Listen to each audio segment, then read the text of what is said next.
વડોદરા જિલ્લા પંચાયતની સામાન્ય સભા આચારસંહિતાના અમલના પગલે મુલતવી રાખવામાં આવી હતી। વડોદરા જિલ્લા પંચાયત ભવન ખાતે આજે જિલ્લા પંચાયતની સામાન્ય સભા મળી હતી। જિલ્લા પંચાયત વડોદરાના પ્રમુખ ગાયત્રીબા મહિડાના અધ્યક્ષ સ્થાને મળેલી સભામાં ઇન્ચાર્જ જિલ્લા વિકાસ અધિકારી, જિલ્લા પંચાયત વડોદરાના ઉપપ્રમુખ અશ્વિન પટેલ, વકીલ તથા જિલ્લા પંચાયતના શાસક અને વિપક્ષના સભ્યો ઉપસ્થિત રહ્યા હતા।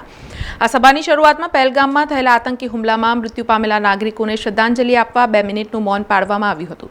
સાથે વડોદરા જિલ્લા પંચાયતના પૂર્વ પ્રમુખ મૂળશંકર ભટ્ટના દુઃખદ અવસાન તેમજ વડોદરા તાલુકા પંચાયતના ન્યાય સમિતિના રવિ વસાવાના દુઃખદ અવસાનને લઈને પણ શ્રદ્ધાંજલિ પાઠવી સભાની શરૂઆત કરવામાં આવી હતી। ત્યારે રાજ્ય ચૂંટણી આયોગ દ્વારા તાજેતરમાં જાહેર કરવામાં આવેલ ગ્રામ પંચાયતોની ચૂંટણીને ધ્યાનમાં રાખી આજે મળેલી સામાન્ય સભાને મુલતવી રાખી આગામી 7મી જુલાઈએ આ સામાન્ય સભા આજ મુજબના એજન્ડા પર મળવાનું નક્કી કરવામાં આવ્યું હતું। 26 તારીખે ગ્રામ પંચાયતની ચૂંટણી જાહેર થઈ છે।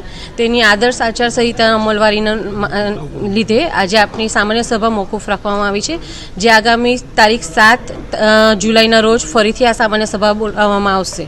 તો આજની સભામાં જિલ્લા પંચાયત વડોદરાના વિપક્ષના નેતા મુબારક પટેલે સામાન્ય સભા ગુરુવાર કે સોમવારે જ યોજવા માટે જણાવ્યું હતું। અગાઉ આ જ પ્રણાલિકા મુજબ સભાઓ યોજાતી હતી, જે મુજબ આગામી 9મી જુલાઈએ મળનારી સભા 7મી જુલાઈએ મળવાનું ઠરાવવામાં આવ્યું હતું।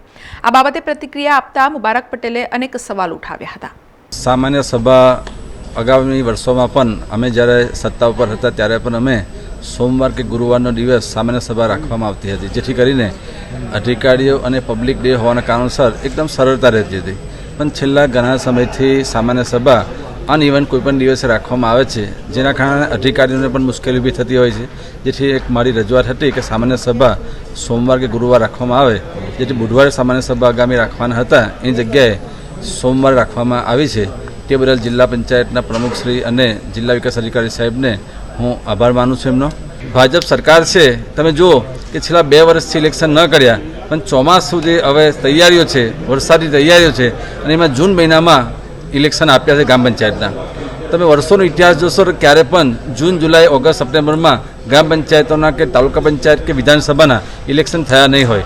એટલે વરસાદી વાતાવરણમાં આ ઇલેક્શન આપ્યા છે, એ ખૂબ જ એક દુઃખદ ઘટના છે। હું જિલ્લા પંચાયતના પ્રમુખશ્રી અને તમામ અધ્યક્ષશ્રીઓને જણાવું છું કે 3 મહિને સામાન્ય સભા મળતી હોય છે અને આજે મુલતવી રહી છે, તો આપણે આપણા જિલ્લામાં જે કંઈક પ્રશ્નો છે કે જે પ્રશ્નોને આચારસંહિતા નડતી હોય એવા જે પ્રશ્નો હોય, સપોઝ કે કાંસનો પ્રશ્ન છે, તળાવોના પ્રશ્ન છે કે હવે આગામી ચોમાસામાં ઘણી મુશ્કેલીઓ ઊભી થશે, તો જિલ્લા પંચાયતના તમામ સભ્યોની એક સંકલનની મિટિંગ રાખીને એવા જે પ્રશ્નો છે તાત્કાલિક ધોરણે એનો નિકાલ કરવામાં આવે અને સંકલનની મિટિંગ રાખીને એ જે કાંસ છે, તળાવો છે, એ તળાવ બાબતે જે કંઈ ઘટતી કાર્યવાહી બાકી હોય એ પૂર્ણ કરવામાં આવે એવું આયોજન કરવામાં આવે।